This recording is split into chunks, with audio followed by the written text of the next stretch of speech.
و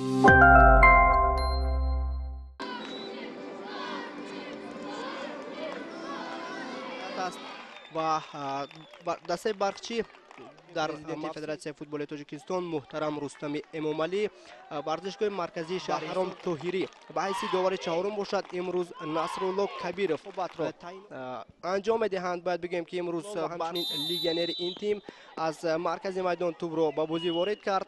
کنار راست رامیش جلیلov بدون مشکلی پس هم دستش را قبول کرد و فرصت بسیار هم خوب.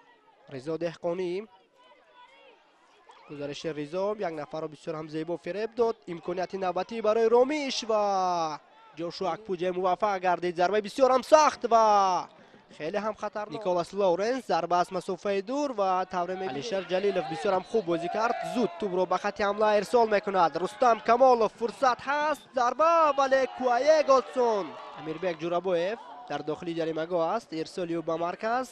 امکانیت بسیار هم خوب. ضربه رضا دهقانی و پیشرفت خود رو در لیگ عالی نگاه دارد. امکانیت نوبتی و تورم می‌بینیم. ضربه رحمتزاده و نیکولاس تاشیچ بوموش جاویدون. مهران مدمینف امکانیت هست ولی چندان خوب نبود. همکنون فردریک اسانته امکانیت بسیار هم خوب برای فوتبال بازان دسته برقچی ولی استقلال در نزد توپ کاپیتان دسته علیشر جلیلov توپ را به بازی وارد کرد و کوایه گاتسون ارسالی علیشر به مرکز جریمه‌گاه و توپ در داخل دروازه دسته برقچی است. حمایتگر روان گردید. کوایه گاتسون در این حالت موقعیت خود را از دست داد. امکانیت نوبتی برای فوتبال بازان دسته برقچی و جاشوا رو به نظارت خویش گرفتند. فرصت نوبتی برای محمد جان رحیمov ولی عنوان قهرمانی را دفاع کند. رضا دهقانی یک نفر را فریب داد. فرصت بسیار هم خوب و از پهلوی طریق کنار چپ هجوم خویش را به راه مانند. علیشر جلیلov فرصت بسیار هم خوب. امکانیت هست و رستم ضربه رحمتزاده و بسیار هم مشکل.